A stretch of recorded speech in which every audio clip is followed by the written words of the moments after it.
और अब यूपी निकाय चुनाव पर हमारी विशेष कवरेज का वक्त हो गया है। 2024 का दांव यूपी निकाय चुनाव। आज हम आपको प्रधानमंत्री नरेंद्र मोदी के संसदीय क्षेत्र वाराणसी से स्पेशल इलेक्शन रिपोर्ट दिखाने जा रहे हैं। वाराणसी की जनता की सियासी नब्ज टटोलने की कोशिश होगी। जानने की कोशिश करेंगे कि काशी के मुद्दे आखिर क्या हैं। निकाय चुनाव में काशी इस बार किस मुद्दे पर वोट करेगी। वाराणसी से TV9 भारतवर्ष के संवाददाता विपिन चौबे की यह स्पेशल रिपोर्ट देखिए। नमस्कार, बहुत स्वागत है आपका TV9 भारतवर्ष पर। मैं हूं आपके साथ विपिन चौबे और हम मौजूद है दुनिया के सबसे प्राचीनतम शहरों में से एक बाबा विश्वनाथ की नगरी और देश के प्रधानमंत्री नरेंद्र मोदी के लोकसभा क्षेत्र वाराणसी में। और इस वक्त हमारी मौजूदगी है 80 घाट पर, जहां पर हम चर्चा करने जा रहे हैं नगर निकाय चुनाव को लेकर जो तैयारियां हैं, बनारस में क्या बदला, बनारस में मुद्दे क्या है और क्या कुछ करने की आवश्यकता है, और काशीवासी क्या कुछ सोच रहे हैं, ये सबसे बड़ा सवाल है। निकाय चुनाव को लेकर बड़ी तादाद में जनता है, तो एक बार ताली बजाकर अपना स्वागत करिए। बहुत जोर से तालियां बजनी चाहिए क्योंकि आप लोग वाराणसी में हैं और लोगों से चर्चा की शुरुआत करेंगे और यही जानने की कोशिश करेंगे कि काशी में नगर निकाय चुनाव को लेकर मुद्दे क्या है, एजेंडा क्या है और क्या कुछ चल रहा है काशी में। सबसे पहले मैं आपके पास आना चाहूंगा और बताइए फटाफट जल्दी से कि क्या चल रहा है काशी में, क्या मुद्दा है, क्या कुछ बदलना और बाकी रह गया है। माननीय मोदी जी के वाराणसी से चुनाव लड़ने के बाद 2014 के बाद से काशी का परिदृश्य पूरी दुनिया में बदला हुआ है। काशी प्राचीनतम शहरों में से एक है दुनिया के और सांस्कृतिक राजधानी है। काशी को लोग दुनिया की सांस्कृतिक राजधानी मानते हैं। आज शैक्षिक, सांस्कृतिक, संगीत के क्षेत्र में, साहित्य के क्षेत्र में काशी का महत्व बढ़ा है। नहीं, लेकिन निकाय चुनाव में क्या चल रहा है, लोग क्या चर्चा कर रहे हैं, किस बात की चर्चा चल रही है, और समाजवादी पार्टी कहीं दिखती है यहाँ पर, या बीएसपी या कांग्रेस? ये आपस में ही लड़ रहे हैं। कौन सेकंड होगा, कौन थर्ड होगा, ये लड़ाई आपस की लड़ रहे हैं। भारतीय जनता पार्टी यहाँ से चुनाव बीजेपी के मुकाबले में कोई नहीं, आपको भी ऐसा लगता है? एकदम बिल्कुल, भारतीय जनता पार्टी ही लीड करेगा। यहाँ विकल्प है, क्या लग रहा है निकाय चुनाव में? नगर निगम का चुनाव है, मेयर का चुनाव है। वर्षों से, हर टर्म से इनके विधायक, इनके मेयर, और आप रोड का कायाकल्प करके अब बनारस क्या रोड पे है? बनारस घाटों पर है और घाटों की तस्वीरें दिखा दीजिए भाई, एक बार घाटों की तस्वीरें दिखाए। नहीं, ये तो कच्चा इलाका है ना, आगे उन सीढ़ियों की तस्वीर ये देख ले, ये पत्थर बदलाए नहीं है, ये वही पत्थर है। इस पत्थर को अगर बढ़िया ग्रेनाइट लगाया जाता तो मुझे मालूम होता कि नहीं कुछ हुआ। उस विकास निगम के चुनाव में नगर निगम में या नगर निगम का जो स्कूल था, क्या स्कूल बना? क्या नगर निगम का स्कूल बना? क्या गलत बोल रहे हैं। इनका बोलना सदैव गलत है। काशी में जो परिवर्तन आज तक हुआ है ये पूरी दुनिया देख रही है, इनको पता ही नहीं चल रहा है। लगता है कि काशी के नहीं है, ये काशी के नहीं है क्या? भाई साहब, मैं काशी के दिल मैं बाबा विश्वनाथ मंदिर के सामने रहता हूँ। इनको पता नहीं है, इतने पर्यटक पूरे विश्व से आ रहे हैं काशी को देखने, और ये यहाँ के स्थानीय निवासी होकर के कमरा मिलता था, अभी समय 2000 में कमरा मिल रहा था। टूरिस्ट बढ़ा कि नहीं? चुनाव हो रहा है तो क्या नगर निगम का स्कूल होना चाहिए कि नहीं? अस्पताल होना चाहिए कि नहीं? पहले आप हमें बताइए। पहले मच्छोद्री पे जाके देख लीजिए, प्रहलाद घाट में मच्छोद्री पे डिजिटल स्मार्ट स्कूल बना हुआ है। समाजवादी पार्टी बनारस में क्या दिखेगी जब अखिलेश यादव खुद नहीं दिखते हैं बनारस में? बनारस में क्या अखिलेश यादव नजर आते हैं क्या आप लोग को? क्या अखिलेश यादव नजर आते हैं? देखिए, अखिलेश यादव क्या नजर नहीं आता, कहीं नजर नहीं आते हो। अखिलेश यादव कहीं नजर नहीं आते हो। बस सैफई मैनपुरी और लखनऊ में नजर आते हैं और कहीं नहीं दिखते हैं। केवल योगी नजर आते हैं, योगी जी नजर आते हैं। हमारी तरफ विकास नहीं हुआ है सर। क्या कि सबसे बड़ी मुद्दा है कि हमारे लेकिन बनारस का विकास तो हुआ, आप इससे कैसे इनकार कर सकते हैं? विकास से बताइए, विकास से बताइए क्या हुआ? जो सबसे बड़ी चीज है, एक मिनट भाई, जो सबसे बड़ी चीज है कि काशी का विकास, काशी पुरातन शहर है, काशी की गलियों को बिना छेड़े उन गलियों में कितना अच्छा किया जा सकता है वह किया गया। कॉरिडोर की कल्पना आपने की थी, आप भी 5 साल से नहीं, आप समाजवादी पार्टी से ताल्लुक रखते हैं, इमरान आपका नाम है। सुनिए, अब मेरी बात सुनिए, आपके राज्य में corridor, Gomti river front scam करने वाले ये कतई आरोप न लगाएं कि यहाँ पत्थर को किस तरह बदला गया, नहीं बदला गया। गंगा घोटाला, गंगा घोटाला, गंगा एक ही आदमी ने भाई साहब के नाम पे, पहले सुन लीजिए। अरे सुनिए तो साहब, अरे ऐसे भी डिबेट नहीं होता है, ऐसा डिबेट नहीं होता। गंगा देखिए सामने, सामने गंगा की तस्वीर दिखाई है। पी सकते हैं, आप पानी पी सकते हैं। बिल्कुल पानी, मैं आपके साथ चल के पीऊंगा, मैं अभी बिल्कुल पिएंगे। अरे ये देखिए गंगा पीने दीजिए, ये देखिए, अरे ये देखिए आपके सामने, ये देखिए और देखिए 2012 में अखिलेश यादव ने इसका जो है शिलान्यास किया था और 2017 तक ये पुल बन करके तैयार नहीं हुआ। भाई साहब 13 महीने के अंदर योगी जी की सरकार बनने के बाद इसका उद्घाटन भी हुआ इस पुल का। बात कर ले, ये पुल सामने है, बनाया हमने, होगा नहीं रख दिया हो गया। पुल बनवाए आगे बीजेपी बनवाई है पुल। ये तो कह रहे हैं वाराणसी वासी बहुत तकलीफ में है क्योंकि टैक्स बढ़ गया है। कितनी तकलीफ है? टैक्स बढ़ना तो स्वाभाविक है, ये तो बढ़ना ही चाहिए। और आप बच्चे रहे कल बड़े हुए तो टैक्स का बढ़ना, इंक्रीज करना तो स्वाभाविक है। स्वाभाविक है। कोई दिक्कत है टैक्स बढ़ने से? दिक्कत नहीं, कोई दिक्कत है भैया टैक्स बढ़ने से? कोई दिक्कत नहीं, कोई परेशानी है? विकास हुआ है बनारस में? पूरा विकास है, उत्तर नगर निकाय चुनाव में विकास है। विकास है। योगी जी, मोदी जी बढ़िया काम कर रहे हैं। ये बताओ कैसा काम कर रहे हैं योगी जी? अच्छा कर रहे हैं, बढ़िया काम कर रहे हैं। अच्छा भैया बताइए, काफी डेवलपमेंट हुआ है बनारस में, इसलिए हर हर मोदी घर घर योगी, हर हर मोदी घर घर। ये बताइए निकाय चुनाव में उत्तर प्रदेश के मुख्यमंत्री लगातार दौरे कर रहे हैं, अपने पार्टी की सरकार की उपलब्धियों को बता रहे हैं। आपके नेता कहाँ हैं? आपके नेता आजमगढ़ में लोकसभा चुनाव होता है, उपचुनाव होता है, वहां नहीं जाते, नगर पालिका में नहीं जाएंगे, नगर निगम में नहीं जाएंगे, और जब आएगा रिजल्ट आएगा, जब गोल बटा सन्नाटा आएगा तो आप कहेंगे कि बेईमानी कर दिया, ईवीएम में दोष है। बताइए गलत कह रहा हूं? बिल्कुल बिल्कुल, बाहर निकलना पड़ेगा, बाहर निकलना पड़ेगा, जनता के पास जाना पड़ेगा, मिलना पड़ेगा, बताना पड़ेगा। जिस पानी की ये बात कर रहे हैं, Jawaharlal Nehru urban renewal mission, इनके सरकार में वो काम शुरू हुआ। केवल पैसा लेकर के, माल लेकर के, 1 मिनट रुक जाइए, पाइप डाल दी गई जमीन के अंदर, कहीं उसकी कनेक्टिविटी नहीं की गई। कितने लोग ये मानते हैं कि समाजवादी पार्टी सरकार में बनारस का विकास हुआ था? जरा हाथ उठा दीजिए, हाथ उठाकर बताइए, हाथ उठाकर बताइए, एक बार कैमरा दिखाइए पूरा। कुछ हुआ? पर इटावा का विकास हुआ, केवल इटावा का। अपने घर को बनाए, अपने घर की सड़कों को बनाया।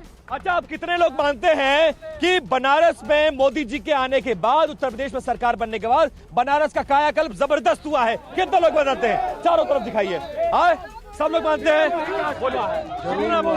मोदी जी ने बड़ा उत्तम कार्य किया है। जो स्पीड 70 साल में गाड़ी नहीं पकड़ सकी, वो 8 साल में जो उन्होंने कर दिया वो अद्वितीय है, अद्वितीय है।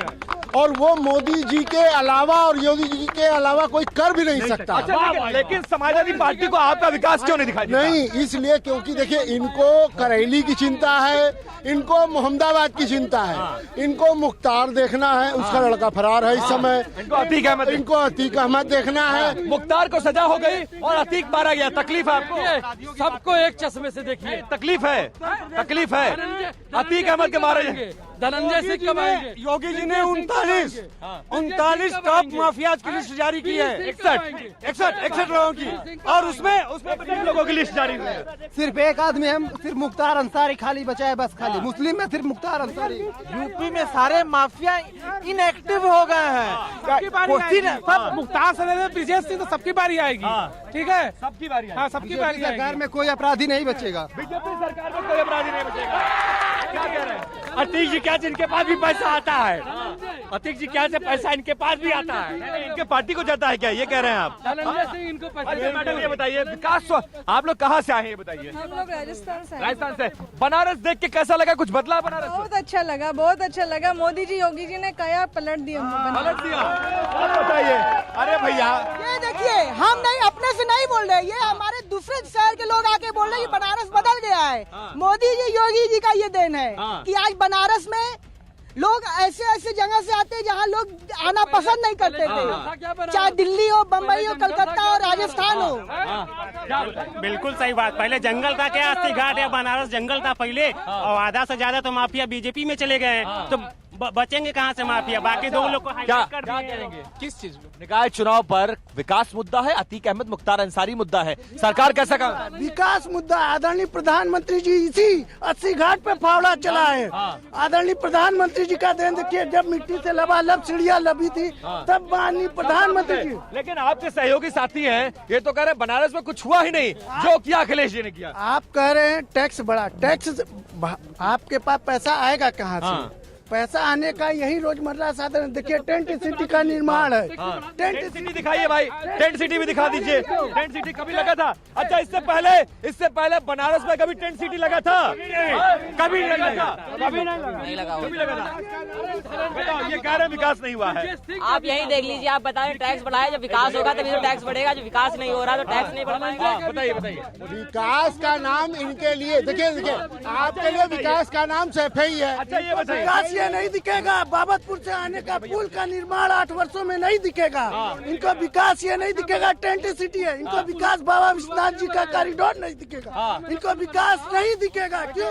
क्योंकि ये अपनी बात करेंगे, अपनी पार्टी की करनी है। बाकी जितने लोग खड़े हैं इनको राजनीति नहीं करनी। अच्छा, आप लोग बताइए, बनारस में विकास हुआ है क्या? बहुत ज्यादा। कितना हुआ है बनारस? बहुत। आप बनारस में विकास हुआ है? इससे पहले हुआ ही नहीं था। मोदी योगी जी आए हैं जब विकास हुआ। आपके सरकार में माफियाओं को विधायक बना गया था। टैक्स की बात करते हैं, हम शेर पाले हैं। शेर पालेंगे तो महंगाई बढ़ेगा। शेर का खर्च ज्यादा होता है। योगी आदित्यनाथ कह रहे हैं, ब्रजेश सिंह नहीं। हनुमान जी है। धनंजय क्या है? अतीक, उससे बड़ा अतीक था। अतीक को माफिया कौन बनाया था? अतीक को विधायक कौन बनाया था? टिकट कौन दिया था? बात करने आए माफियाओं के साथ देने वाले बात करते हैं। वो शासन माफिया है ब्रजेश, उनका वो भी उनके लिए यमराज छुट्टी पे हैं। जब उनका समय आएगा वो भी जाएंगे। अगले भी चुनाव नहीं दिखाते मोदी जी, डिग्री क्यों नहीं दिखाते? चलिए। डिग्री, ये बताइए, विकास आपके लिए क्या मैटर करता है? बनारस चमक रहा है कि नहीं चमक रहा है? अरे हम डिग्री लेके घूम रहे हैं। हम तो डिग्री लेके घूमेगा। तो आप डिग्री दिखाइए। आपके नहीं, एक मिनट है। आप कितने पढ़े? नहीं, आप कितने पढ़े लिखे? दिखाइए डिग्री, दिखाइए। अरे भाई दिखाइए, मोबाइल में दिखाइए। देखिए, आपके पास डिग्री खूब नहीं। देखिए, आपकी डिग्री कहाँ है ये बता दीजिए, दिखा दीजिए। अगर मैं दिखा दूंगा मान जाएंगे? अगर मैं दिखा दूंगा मान जाएंगे? यही कह रहा हूँ, मैं अपनी डिग्री दिखाऊं? मैं भी दिखा रहा हूँ आपको। भैया, ये क्या है? मैंने आपसे नहीं कहा। ये क्या है, जरा पढ़ के बता दीजिए। मैंने आपसे एकदम डिग्री है ये। और देखिए, फर्स्ट डिवीजन मास कम्युनिकेशन में पास हूं मैं। ये देख लीजिए, ये देखिए मेरे। दिखाइए, हम तो अपनी ये मेरे देखिए, मेरा देखिए, मेरी डिग्री देखिए। दिखाइए। अच्छा, अंतिम सवाल के साथ मैं यहाँ से विराम लूंगा, क्योंकि मुझे बनारस के अलग अलग इलाकों में जाना और भी लोगों की राय जाननी है। तो ये बताइए, हाथ उठाकर, बनारस में विकास हुआ है कि नहीं हुआ है? तो देखिए, जनता ही सबसे बड़ा सबूत होती है। फिलहाल 80 घाट से जनता के साथ इतना ही। कुछ और इलाकों में चलेंगे, कुछ और लोगों की राय और बनारस के विकास पर चर्चा और बनारस के मुद्दों पर भी होगी चर्चा। वाराणसी का जिक्र हो और पप्पू चाय वाले का जिक्र ना हो, ऐसा कैसे हो सकता है? हम इस वक्त वाराणसी के पप्पू चाय की दुकान पर खड़े हैं और ये वो चाय की दुकान है, छोटे से लेकर बड़े तक और देश के प्रधानमंत्री तक इनके चाय के मुरीद हैं। चाय बन रही है और चाय पीने वाले लंबे अरसे से अंदर इंतजार कर रहे हैं। इसी चाय के साथ करेंगे चर्चा, क्योंकि कई बार देश के प्रधानमंत्री चाय पर चर्चा कर चुके हैं और निकाय चुनाव है, जिक्र वाराणसी का है, तो चाय पर चर्चा संभव है। पप्पू भैया, कितने देर में चाय बन जाए? तोहर बस 2 मिनट में भैया 2 मिनट में बन जाए। क्या खासियत था कि प्रधानमंत्री से लेकर आम आदमी तक तोरे चाय का दीवाना हो? खासियत है ये, प्रेम से बनाते हैं चाय, प्रेम से पिलाते हैं सब। प्रेम से। अच्छा, चर्चा निकाय चुनाव का होता कि नहीं होता तोरे दुकान में? एकदम चपी चपा है कि सब कुछ चापा चाप बिल्कुल है। हाँ, एकदम चपा है लोग। अच्छा, कितने देर में तो चाय तैयार हो जाएगी? बस 2 मिनट में चाय तैयार हो जाए, 2 मिनट में सरकार बन जाएगी इन लोगों का। अच्छा, मतलब जे चाय पी लीस वो मेयर बन गए। मेयर बन गया। हाँ, चलिए, तो एक चाय हमें भी दीजिए और इसी चाय के साथ में तमाम महानुभाव जो अंदर बैठे हुए हैं उनसे चर्चा करूंगा। पप्पू भैया की चाय आ रही है। अंकल, मुद्दा क्या है इस बार निकाय चुनाव में? विकास कोई मुद्दा है? क्योंकि बनारस तो ऐसा चमकाया गया है जिसकी कल्पना लोग 70 साल में नहीं करते, ऐसा दावा किया जाता है बीजेपी के द्वारा, सरकार के द्वारा। आपको लगता है कि वाराणसी का कायाकल्प हो गया है? प्रधानमंत्री के मन की बात जो चर्चा है वो इस वक्त मोबाइल पर चल रही है और तमाम लोग सुन रहे हैं, क्योंकि आज वाराणसी के लिए खास दिन है, देश के लिए खास दिन है और प्रधानमंत्री क्या कुछ कह रहे हैं वो इसी मोबाइल पर सुना जा रहा है। कितना खास आज का दिन, और आप खुद मन की बात सुन रहे हैं। क्या वाराणसी का जिक्र अब तक आया? अभी तो नहीं आया, लेकिन प्रधानमंत्री की मन की बात का यह 100वां एपिसोड निश्चित रूप से देश के विकास या सामाजिक सुधार में एक महत्वपूर्ण कड़ी साबित हुआ है। और जहां तक विकास की बात है, विकास एक सतत चलने वाली प्रक्रिया है। बनारस में विकास हुआ है और आगे भी मोदी जी के नेतृत्व में विकास होता रहेगा। वाराणसी नगर निगम में क्या कुछ चल रहा है, इस बात को समझने के लिए हम आ चुके हैं अब बीएचयू कैंपस में। और बीएचयू मंदिर के सामने बहुत सारे छात्र छात्राएं ऐसे हैं जो हमें चर्चा के लिए मिल गए। इनसे समझने की कोशिश करते हैं कि निकाय चुनाव में इनके लिए क्या मुद्दा है और वाराणसी जो पूरे देश के लिए एक अलग पहचान रखता है, वो इन छात्रों के लिए कैसे महत्व रखता है। बताइए क्या कहेंगे वाराणसी के विषय में। प्रधानमंत्री का अपना क्षेत्र है, कितना बदला वाराणसी, और निकाय चुनाव में जब आप लोग बाहर निकलते हैं तो क्या कुछ चर्चा होती है? बदलाव तो सबको दिख ही रहा है कि क्या बदलाव हुए हैं। बहुत चीजें ऐसी हैं जो पहले नहीं थी और अब दिख रही हैं। और रही बात माहौल की, तो वो तो पहले ही पता चल जाता है कि क्या माहौल बना हुआ है, चर्चाएं चल रही है। और किसकी, अखिलेश यादव के या योगी आदित्यनाथ की है? अब ये तो आप खुद ही जान गए होंगे कि क्या माहौल चल रहा है, क्या लोग बोल रहे हैं। माफियावाद, गुंडागर्दी मुद्दा है या फिर सिर्फ डेवलपमेंट है जो वाराणसी में हो रहा है और डबल इंजन की सरकार में हो रहा है? देखिए, माननीय योगी आदित्यनाथ की सरकार आने से बाद ये आपका गुंडागर्दी वाला तो खत्म हो गया है मुद्दा। अब इस पे बहस करने की कोई बात नहीं है। यहाँ विकासवाद चल रहा है। विकासवाद तो आपने देख ही रहा है कि यहाँ स्मार्ट सिटी है और जिस तरीके से हेरिटेज, एक वर्ल्ड हेरिटेज के रूप में काशी विकसित डेवलप किया गया है। यहाँ से पर्यटक स्थल भी बढ़ रहे हैं। बीजेपी ने बहुत विकास किया। बाकी सरकारों की कंपैरिजन करें तो आप बीजेपी की सरकार में देखेंगे कि विकास बहुत ज्यादा हुआ है। भले वो स्मार्ट सिटी को ले लीजिए, बनारस में रहते हैं, कॉरिडोर, बनारस की बात करते हैं ना। अब बनारस सड़कों को ले लिए, स्मार्ट सिटी को ले लिए, रुद्राक्ष को ले लिए, कुछ भी ले लीजिए, कंपैरिजन करिए, देखिए बीजेपी आगे निकल रही है कि नहीं निकल रही है।